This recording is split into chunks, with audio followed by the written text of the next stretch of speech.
Hello সবাইকে, আজকে আমাদের প্র্যাকটিস নোটসের আমরা একটা এপিসোড আপনাদের সাথে শেয়ার করতে যাচ্ছি। সো আজকে আমরা একটা বেসিক কোয়েশ্চেন অ্যান্সার দিব যে হোয়াট ইজ স্ক্যাল্পিং। সো আমরা প্রায় সময় কোনো ট্রেডার বা কারো ভিডিও দেখলে আমরা এই শব্দটা শুনে থাকি যে উনি হয়তো স্ক্যাল্পিং করেন বা স্ক্যাল্পিংয়ের কোনো স্ট্র্যাটেজি শেয়ার করতে যাচ্ছেন। সো আমরা আজকে বুঝবো স্ক্যাল্পিং জিনিসটা কী জিনিস।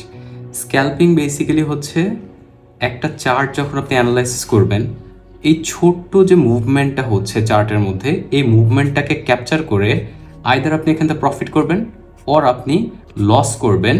বাট ক্যাপচারটা হচ্ছে যে খুবই শর্ট টাইম ফ্রেমের মধ্যে।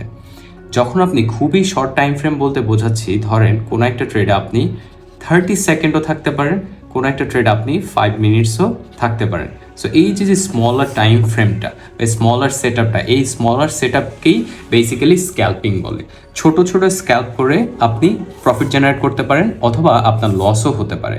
সো স্ক্যাল্পিংয়ের জন্য আমি আপনাকে সাজেস্ট করবো, আপনি যদি টেকনিক্যালি বেশ স্ট্রং হন তাহলে আপনি স্ক্যাল্পিং করতে যান। আর যদি আপনার মার্কেটে প্রচুর সময় দিতে হবে, আর যদি আপনি প্রচুর সময় দিতে না পারেন তাহলে আমি আপনাকে বলবো যে আপনি সুইং ট্রেডিং করেন অথবা ডে ট্রেডিং করেন। এই দুইটার তুলনামূলক একটু সেফ রাদার দেন আপনি যদি টেকনিক্যালির উপর ডিপেন্ডেন্সি করে যদি স্ক্যাল্পিং করেন। স্ক্যাল্পিংয়ের এই যে আমি 3টা সেট আপ এখানে দেখতে পাচ্ছেন, এখানে কিন্তু এক একটা হতে পারে 1 মিনিট টাইম ফ্রেম অনলি। এখানে হতে পারে 1 মিনিট 45 সেকেন্ডস আপনার ডিউরেশন ছিল, আপনার এখানে স্টপ লস হিট করেছে, আপনার এখানে টিপি হিট করেছে।